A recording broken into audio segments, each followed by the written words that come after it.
Samle चाहिँ नेपालमा Redmi Note 11 Pro को चाहिँ दुईटै 5G र 4G भेरिएन्ट चाहिँ लन्च गरेको छ। फर्स्टमा चाहिँ 5G भेरिएन्ट लन्च गरेको छ र रिसेन्टली 4G भेरिएन्ट पनि लन्च गरेको छ। प्राइस स्टार्ट छ 35,000 बाट 6128GB भेरिएन्टबाट। जुन Redmi Note 10 Pro थियो पहिला एक वर्ष अगाडि फोन 4G भेरिएन्ट चाहिँ निकै राम्रो भ्याल्यु फर मनी अफर गर्थ्यो हैन। त्यसपालि जुन Pro 5G आएको थियो त्यो मोडलले चाहिँ त्यो अफर गर्न सकेन तर 4G मोडले चाहिँ त्यो कुरा दिन्छ कि दिँदैन त त्यो चाहिँ हामी यो भिडियोमा कुरा गर्छौं तर त्यो भन्दा अगाडि तपाईहरु भिडियो फर्स्ट टाइम हेरिरहनु भएको छ भने चाहिँ हाम्रो च्यानललाई सब्स्क्राइब गर्नुस् र त्यहाँ भएको त्यो बेल आइकन थिच्नुला फर नोटिफिकेसन।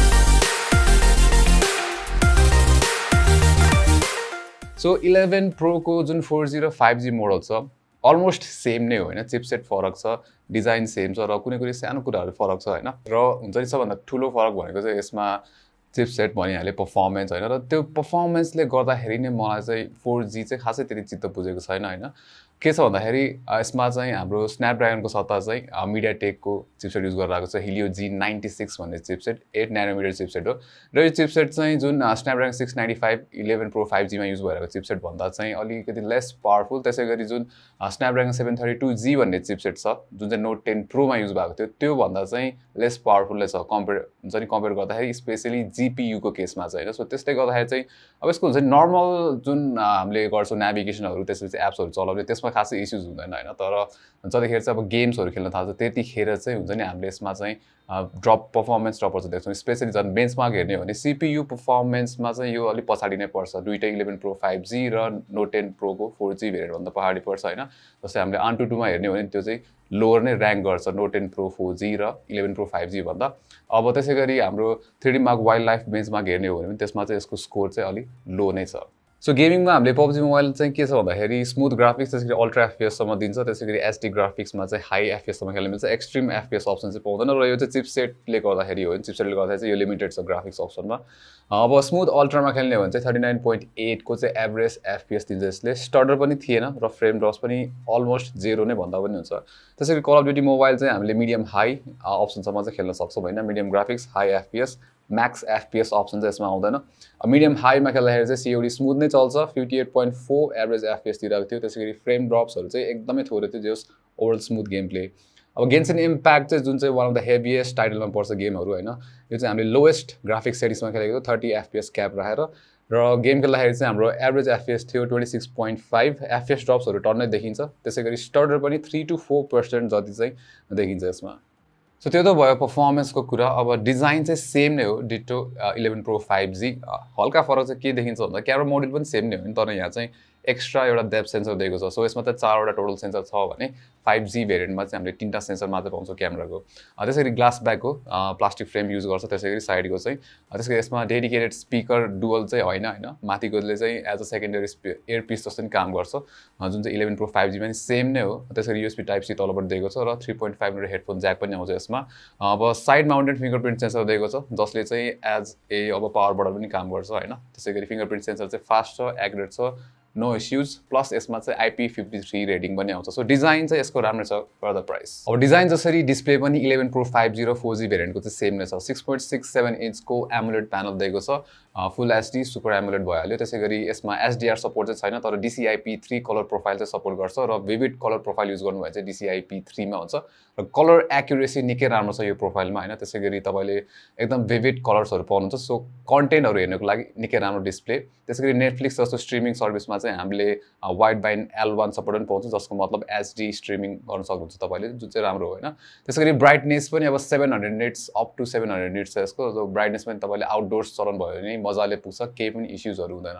त्यसैगरी यसको रिफ्रेश रेट 120 हर्ट्ज अड्याप्टिभ चाहिँ छैन। सो कि 120 हर्ट्जमा चल्छ कि 60 हर्ट्जमा चल्छ। त्यसैगरी अब 120 हर्ट्जमा राख्नु भएको छ भने चाहिँ के हुन्छ भन्दाखेरि YouTube जस्तो कन्टेन्टहरु प्ले हुँदाखेरि चाहिँ 60 हर्ट्जमा ड्रप हुन्छ नत्र चाहिँ मोस्टली 120 हर्ट्जमै हुन्छ। Moving on to cameras Xiaomi ले 11 Pro 5G मा चाहिँ ट्रिपल क्यामेरा सेटअप दिएको थियो भने यसमा चाहिँ एउटा एक्स्ट्रा सेन्सर थप दिएको छ डेप्थ सेन्सर। त्यसले गर्दा क्वाड क्यामेरा सेटअप हो नत्र चाहिँ मेन सेन्सर सेम छ 108 मेगापिक्सल को Samsung को HM2 सेन्सर युज गर्छ। त्यसैगरी 8 मेगापिक्सल को अल्ट्रा वाइड एंगल सेन्सर र 22 मेगापिक्सल को चाहिँ म्याक्रो र डेप्थ सेन्सर युज गर्छ भने अगाडिपटि चाहिँ सेम 16 मेगापिक्सल को सेल्फी सेन्सर दिएको छ। सो मेन सेन्सरको फोटोजहरु चाहिँ राम्रो छ डिटेल्स राम्रो छ डाइनामिक रेन्ज पनि इट्स हाई र कलर पनि एक्युरेट छ। अलिकति ओभर शार्पन चाहिँ देखिन्छ हैन तर Note 11 Pro 5G भन्दा चाहिँ प्रोसेसिङ चाहिँ बेटर लाग्यो 4G भेरिएन्टको चाहिँ त्यसैगरी 8 मेगापिक्सलको अल्ट्रा वाइड चाहिँ ठिकठाक मात्र छ सेन्टरमा चाहिँ शार्प देखिन्छ हैन अब अल्ट्रा वाइड भएको कारणले गर्दाखेरि हुन्छ नि साइडमा चाहिँ त्यति राम्रो हुँदैन डिटेल तर कन्ट्रास्ट र डायनामिक रेन्ज चाहिँ अलि लो नै लाग्यो यसको moving on to macro photos 2 मेगापिक्सलको सेन्सर हो सो खासै डिटेल्स राम्रो हुन्न तर कलर र कन्ट्रास्ट चाहिँ राम्रै छ यसको जस युजेबल छ भनौँ त्यसैगरी पोर्ट्रेट्स हेऱ्यो भने चाहिँ पोर्ट्रेट्स राम्रो लाग्यो मलाई कम्पेरेबल हुन्छ नि compare to 11 Pro 5G background blur राम्रो छ सब्जेक्ट सेपरेसन पनि राम्रो छ यसको त्यसैगरी सब्जेक्ट शार्प पनि देखिन्छ र कलर पनि इट्स गुड लो लाइट फोटोजहरुमा चाहिँ डिटेल्स राम्रो छ कलर स्याचुरेसन पनि राम्रो छ तर शार्पनेस चाहिँ अलि थोरै लाग्यो हैन अलि ओभर शार्प मतलब शार्पनेस बढाइदिएको भए चाहिँ राम्रो हुन्छ त्यसैले कहिलेकाहीँ चाहिँ नोइज अलि धेरै देखिन्छ फोटोजहरुमा लो लाइटमा खिच्दाखेरि चाहिँ स्पेशली एचडीआर अन हुँदाखेरि चाहिँ अब नाइट मोड युज गर्दाखेरि चाहिँ नोइज रिडक्सन गर्छ र त्यसले गर्दा चाहिँ फोटोजहरु बेटर देखिन्छ त्यसैगरी कलर स्याचुरेसन र एक्सपोजर पनि राम्रो भइन्छ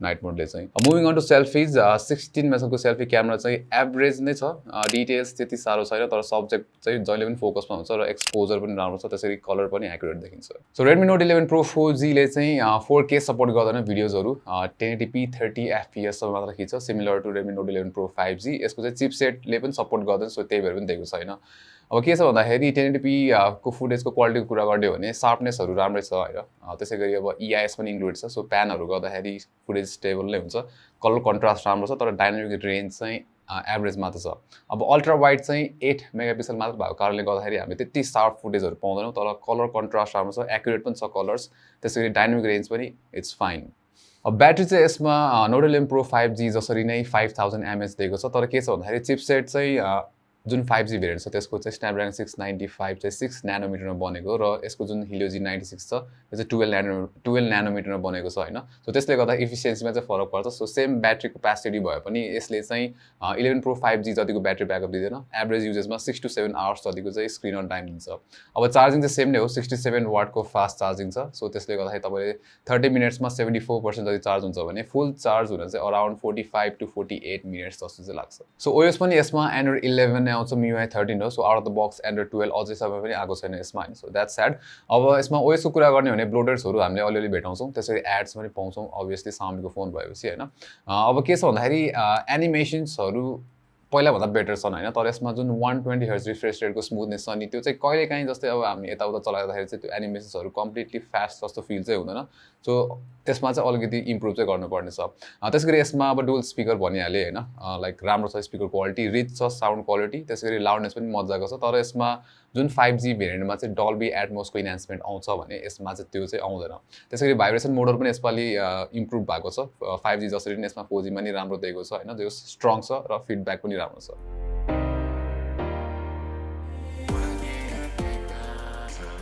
so Redmi Note 11 Pro 4G चाहिँ जुन पहिलाको Note 10 Pro 4G छ त्यसले जस्तो भ्याल्यु फर मनी चाहिँ यसले अफर गर्दैन र स्पेशली परफर्मेन्स डिपार्टमेन्टमा परफर्मेन्स त Note 10 Pro 4G भन्दा पनि यसको चाहिँ हुन्छ नि वीक छ नराम्रो छ भनौं सो त्यो बाहेक अरु डिपार्टमेन्ट चाहिँ Note 10 Pro 4G भन्दा चाहिँ यसले धेरै इम्प्रुभमेन्ट्सहरु लिएर आउँछ हैन स्पेशली क्यामेरामा त्यसैगरी डिजाइन र बिल्ड क्वालिटीमा पनि अब हुन्छ नि के छ भन्दा तपाईलाई बेटर परफर्मेन्स चाहिन्छ र अरु हुन्छ नि सब सेम क्यामेरा डिजाइन छ भने Note 11 Pro को 5G भेरिएन्ट पनि छ जुन चाहिँ स्टार्ट हुन्छ 38500 बाट त्यो पनि लिन सक्नुहुन्छ हैन तर तपाईहरुले 4G नै किन्नु छ भने चाहिँ not the best value for money phone so यो भिडियोमा चाहिँ यति नै राम्रो लाइक गर्नु शेयर पनि गर्नु होला र यस्तै कन्टेन्ट्सको लागि चाहिँ हाम्रो च्यानललाई सब्स्क्राइब गर्नुस् र त्यहाँ भएको त्यो बेल आइकनमा तिमीलाई for notifications until next time नमस्ते